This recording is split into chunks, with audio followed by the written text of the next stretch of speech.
جب مکے کے ہر قبیلے کا ایک پیڑ آدمی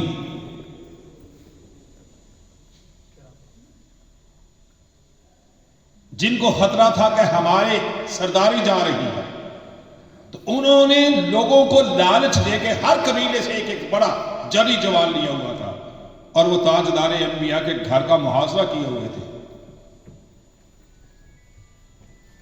یہ پرانے وقتوں سے چلتا آ رہا ہے کہ حق کہنے والے کو لوگ برداشت نہیں کرتے، اور سارے چاہتے ہیں، ظالم سارے حرام ہو چاہ رہے ہوتے ہیں کہ اس کا دین بجھا دیا جائے۔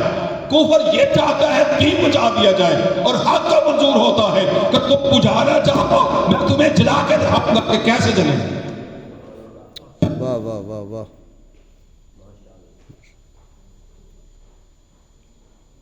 اس کڑے وقت کے اندر تاجدار انبیاء صلی اللہ علیہ وسلم نے مولا کائنات کو بلوایا۔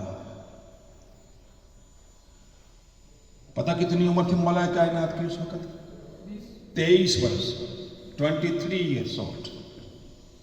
یہ میں اس لیے ساتھ ساتھ آپ کو بتاتا ہوں تاکہ نوجوانوں کسی کے جھانسے میں نہ آنا، تاکہ آپ کو سمجھ آئے کہ پوری جوانی میں ہے مولا کائنات۔ 10 سال کی عمر میں ایمان قبول کیا ہے تو 13 ہجری 13 نبوی آ گیا ہے، تو کتنے ہو گئی عمر؟ 23 برس۔ فرمایا علی آ اور میرے بستر پر لیٹ جا۔ بولیے میرے بستر پر بولو۔ اب بستر مصطفیٰ آج کی رات جنت کی سیج نہیں ہے، واہ واہ واہ واہ۔ کیا ہے؟ بے شک خطرہ خطرہ۔ جب موت سامنے نظر آ رہی ہو، موت سامنے نظر آ رہی ہو، بستر میں کون لیتے، نگاہ انتخاب مصطفیٰ پڑتی ہے مولا کائنات پہ کہ آج اس بستر کا حق وہ ادا کرے گا۔ فرمایا علی آ اور میرے بستر پر بولیے بولے لیٹ جا۔ مولا کائنات 23 برس کی عمر ہے، میں نے 23 سال اس لیے آپ کو سمجھا رہا ہوں، ایسا نہیں ہے کہ بچپنا ہے کچھ کہہ نہیں سکتے، سمجھ نہیں تھی کیا ہونے والا ہے۔ 23 برس کا پورا جوان، انڈیپینڈنٹ سوچ ہو جاتی ہے بندے کی۔ اس وقت میں وہ سارے تلواروں کے سائے دیکھ کر گھبرائے نہیں علی، اس لیے کہ علی گھبراتا نہیں ہے۔ جب علی نہیں گھبراتا تو علی والے کیسے گھبراتے؟ واہ واہ واہ۔ اگر بندہ لوگوں کی باتیں سن کے گھبرانا شروع کر دے اور نعرہ لگائے اکیلا ہو تو دونوں ہاتھ بلند کر کے یا علی، اور جب کسی کو دیکھ لے یہ فلاں آ گیا ہے، کوئی بات نہیں، ہر جگہ پہ نعرہ لگانا کیا ضروری ہے۔ ہاں جب ایسا شخص بیٹھا ہو تو پھر دونوں ہاتھ نہیں، پھر کھڑے ہو کے نعرہ لگاؤ، ایک دفعہ اتنی گونج کہ اس کے کان بند کرنے پڑے اسے کہ میں علی کا ذکر سنوں یا کانوں میں سیسا پگلا کر ڈالوں۔ سبحان اللہ، بے شک۔ تاکہ اسے سمجھ آئے کہ علی والے ڈرتے۔ اب اس بستر پہ ایک دفعہ بھی کوئی تعامل نہیں ہے، کوئی تردد نہیں ہے، کوئی سوال نہیں ہے۔ آقا کریم علیہ الصلوۃ والسلام نے فرمایا علی صبح میں جا رہا ہوں، تم صبح ایسے کرنا، یہ امانتیں ہیں، اور یہ امانتیں ان کی ہیں جو میری جان کے درپے ہیں۔ بہت سے پیغام ہیں اس بات کے اندر کہ بھلے میری جان لینے کے لیے وہ درپے ہیں اور میرے پیچھے پڑے ہوئے ہیں اور میری جان لینا چاہتے ہیں، تب بھی میں ان کی امانتوں میں خیانت، میں ان کے مال پہ قبضہ نہیں کروں گا۔ اور میں علی صبح اٹھ کے امانت داروں کے سپرد کر کے پیچھے چلے آنا۔ یہ بھی پیغام تھا کہ علی تو میرا جانشین ہوگا، تو میرا خلیفہ بنے گا، تو میرے خلفاء کا مشیر بنے گا. جب بھی کبھی کوئی ایسا وقت آ جائے تو تو عینی شاہد ہوگا اور تو بتائے گا, لوگوں کو بتائے گا اور میری اس بات کو لوگوں تک پہنچائے گا کہ جب حالات اس قدر بھی سنگین ہو جائیں تب بھی کسی کی امانت میں شب خون نہیں مارا جائے گا, امانت دار کو لٹائی جائے گی. سبحان اللہ. لوگوں نے بعد میں پوچھا مولا کائنات سے کہ علی اس دن نیند آ گئی تھی؟ جب سونے کے لیے کہا ہے تاجدار انبیاء نے فرمایا کہ علی سو جاؤ, تو علی نیند آ گئی تھی یا بیٹی میں ساری رات گزری ہے؟ مولا کائنات علی علیہ السلام نے فرمایا سوال کرنے والے تو نے پوچھا ہے نیند آئی تھی؟ فرمایا جو نیند پوری لائف میں جو سب سے سکون والی رات گزری ہے میرے اوپر وہ وہی رات تھی. باقی ہر رات کے بعد میں کبھی اس یقین کے ساتھ نہیں سوتا کہ میں صبح اٹھوں گا, نہیں معلوم آواز کب آ جائے, لیکن میرے آقا نے فرمایا تھا صبح امانتیں لٹا کے آنا. علی اتنا یقین رکھتا ہے قوم مصطفیٰ پہ کہ صبح بھی ہوگی علی کا. واہ واہ واہ واہ, سبحان اللہ سبحان اللہ. علی کے ماننے والوں قول مصطفیٰ پہ اس قدر یقین رکھا کرو کہ جو آقا کریم علیہ السلام نے فرمایا ہو کے وہی رہے گا اور وہی حق ہے. بے شک. مولا کائنات علی علیہ السلام کو بدر میں دیکھیں آپ, اب کتنی عمر ہو چکی ہے وہاں پہ پہنچ کے, 25واں سال ہے زندگی کا.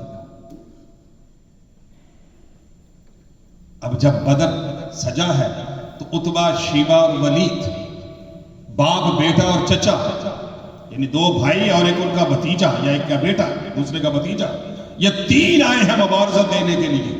اور جب انصار صحابہ کرام کے مقابل گئے تو ان کے اندر رعونت اتنی تھی. یہ میں ساتھ ساتھ آپ کو سمجھا رہا ہوں چونکہ ہم ایک مشن کے لوگ ہیں, ہم ورکرز ہیں اور کارکن ہیں, ہمیں ہر چیز کو اتناظر میں دیکھنا ہوتا ہے. تو جب عتبہ, شیبہ اور ولید 3 کھڑے تھے سامنے, ان کے مقابل تاجدار انبیاء کے غلام, اور تینوں انصار تھے, مدینے کے رہنے والے تھے. تینوں جب گئے ان کے مقابل تو انہوں نے کہا اپنا تعارف کراؤ, ہم نہیں پہچانتے تم کون ہو. جب انہوں نے اپنا تعارف کروایا ان کے اندر تکبر, رعونت, تعصب اس قدر تھا, کہنے لگے ہم اپنے سے نیچ کے ساتھ ٹکرانا ہی نہیں چاہتے. یعنی اس قدر تعصب تھا, وہ یثرب کے رہنے والوں کو اپنا ہم منصب برادری میں, قبیلے میں خیال نہیں کرتے تھے. یہ ایک حصہ ہے. دوسرا حصہ, اس وقت بھی دشمنوں کی کچھ قدریں ہوتی تھیں, جنگ کی قدریں ہوتی تھی, بڑے دشمن تھے. قدر یہ تھی کہ اپنے سے چھوٹے پہ روب ڈالنا اور لڑنا, یہ کون سی مردانگی ہے.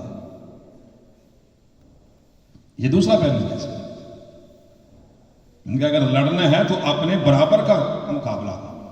تو انہوں نے کہا ہمارے جو مقابل لوگ ہیں, ہمارے قبائل کے جو لوگ ہیں وہ آئے ہمارے مقابل.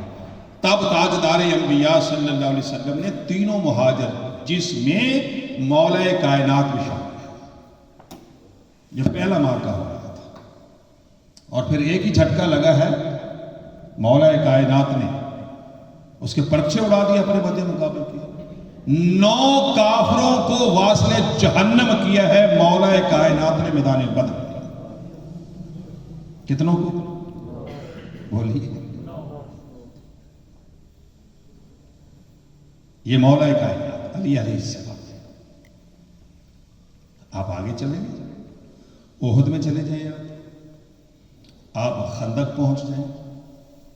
اب خندق میں وہ واقعہ کب کسی کو بھول سکتا ہے, جب عبد ود نامی وہ شخص جس کے بارے میں عرب میں مشہور تھا کہ یہ 1000 جوانوں کے برابر طاقت رکھتا ہے, دیو ہیکل قسم کا آدمی تھا. جب اس نے خندق کراس کی ہے وہ زرہ میں ملبوس تھا. تو جب پار کر کے آیا تو اس کا خیال تھا کہ میرا کون مقابلہ کرے گا. اس کے مقابلے کے لیے تاجدار انبیاء نے جس کو بھیجا وہ بھی مولا کائنات.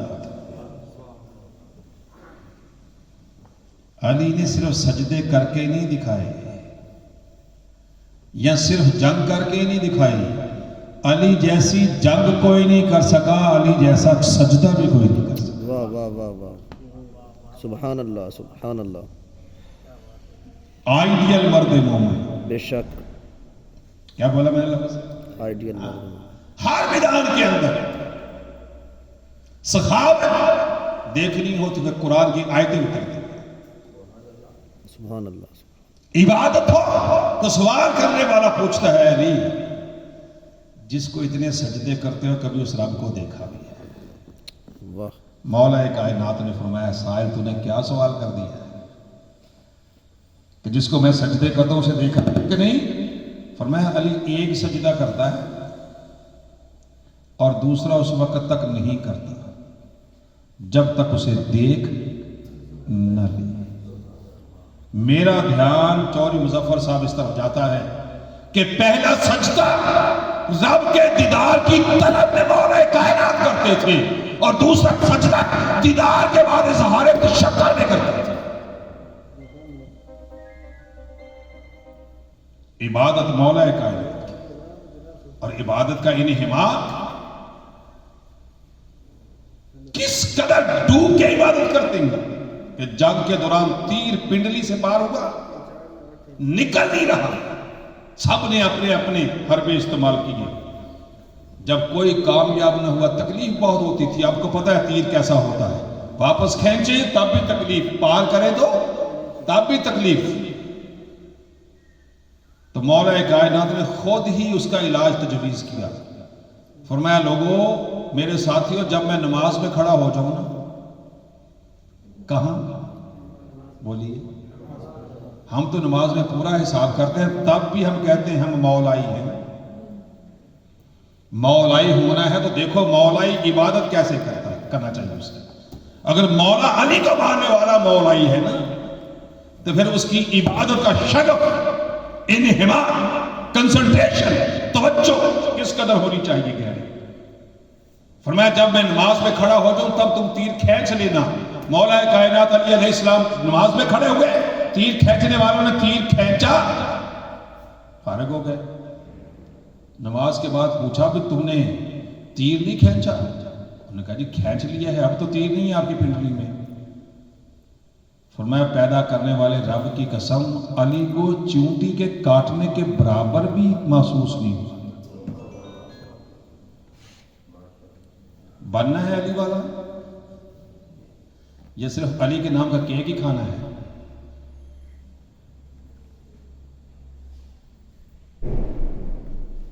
اب تے وقت میں بات کر رہا تھا, یعنی اگر جنگ میں ہے تو مولا کائنات رن کامتا تھا کہ علی آ گیا. مسجد میں گئے تو عبادت ناز کرتی تھی علی آ گیا. سبحان اللہ. سخاوت کی بات ہو تو سخاوت ناز کرتی ہے علی شیر خدا آ گیا. اب دے بدھ جو 1000 جوانوں سے زیادہ طاقت رکھتا تھا سمجھتے تھے اس سے بھی بھاری ہے یہ.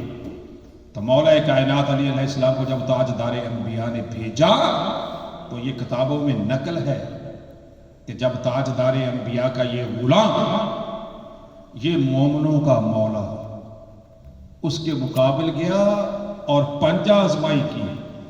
جب دو بدو جنگ شروع ہوئی تاجدار انبیاء نے دوران جنگ کومنٹری کی تبصرہ کرتے ہوئے فرمایا اپنے صحابہ کے درمیان, فرمایا آج کل کفر کے مقابل کل حق لڑ رہا ہے.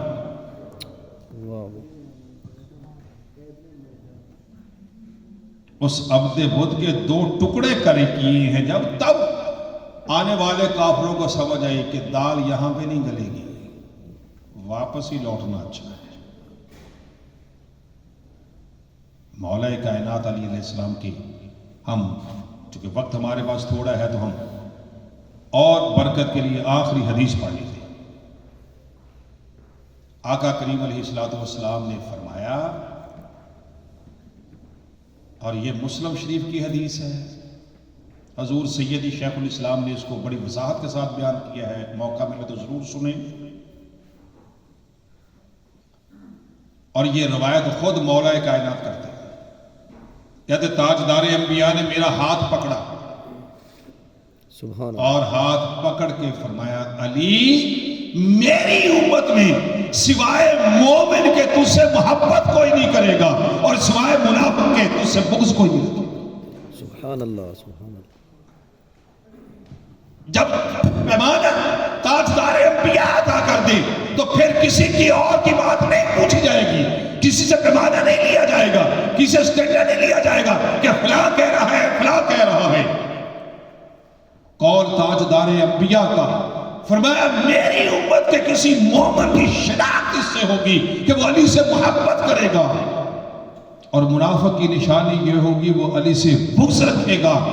بغض کا اظہار کیسے ہوتا ہے؟ بغض رکھنے والے کی سب سے بڑی بیماری یہ ہوتی ہے کہ وہ کبھی بھی پیار کی بات نہیں کرتا، کبھی اس کی فضیلت کی بات نہیں کرتا۔ لوگوں کے چہرے پہ نہ جاؤ، اس کے لباس پہ نہ جاؤ، اس کے گدی میں بیٹھنے پہ نہ جاؤ، اس کے مسجد کے ممبر میں بیٹھنے پہ نہ جاؤ، اس کی حیات قضائیہ پہ نہ جاؤ کہ یہ شخص اتنی نمازیں پڑھتا ہے، اتنے حج کرتا ہے، اس نے مدرسے بنا دیے، اتنی مسجدیں بنا دی، دیکھو پٹول کے اس کے اندر علی کا بغض ہے یا علی سے محبت کرتا ہے۔ اگر علی کی محبت نام کی نہیں تو تاجدار انبیاء نے فرمایا ہے میرے علی میں تجھے سند دے رہا ہوں کہ میری امت کے وہ کون لوگ ہوں گے جو تجھ سے بغض رکھیں گے؟ فرمایا آمنہ کا لال بتا رہا ہے اور اس کا فرمان ہے وہ منافق ہوگا۔ لوگوں کی عبادت کر کے مرغوب رہا کرو، تاجدار انبیاء کا فرمان ہے، اور یہ صحیح مسلم کی حدیث میں نے پڑھی ہے۔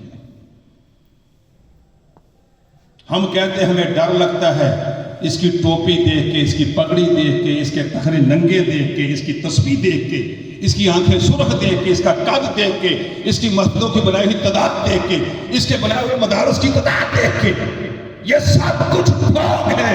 تاجدار انبیاء نے فرمایا امت میں ظاہری کلمہ پڑھتا ہوگا میرے علی سے بغض رکھے، فرمایا میں اعلان کر رہا ہوں ہے یہ منافق۔ واہ واہ واہ واہ واہ، بے شک بے شک، جس کو تاجدار انبیاء منافق فرما دیں پھر کسی سے پوچھنے کی ضرورت نہیں، معیار محبت علی ہے، بے شک، علی سے محبت کرے، اعمال میں کمزور بھی ہو تب بھی قبول ہے، اور بغض علی رکھتا ہو اور اعمال میں پھیر کرتا ہو تب بھی منافق ہے۔ اس لیے یہ ضروری ہے کہ ہم اس کی شناخت کریں۔ اس زمانے کے اندر جب ہر چیز پہ گرد پڑ رہی تھی اور لوگ اہل بیت سے دور ہو رہے تھے، اس گرد کو صاف کر کے اہل بیت کی محبت کی طرف جس نے راغب کیا اور وہ بانگے دعا کیا ہے اور لوگوں کی مسجدوں اور امام بارگاہوں میں جا کے کیا ہے، اپنے نہیں پرائے نے مانا ہے کہ جو کچھ کہتا ہے ڈاکٹر طاہر القادری حق کہتا ہے، یہ اس مرد پورکا کی شیوا ہے، وہ علی والا ہے، اس لیے ڈرتا نہیں، وہ علی کے در سے خیرات لیتا ہے، اس لیے ہر جگہ پہ جھولی پھیلاتا نہیں ہے، اس کے علم کی خیرات بھی در نجم اشرف سے آتی ہے، اس کی فکر کی خیرات بھی در نجم اشرف سے آتی ہے، اس کے سر پہ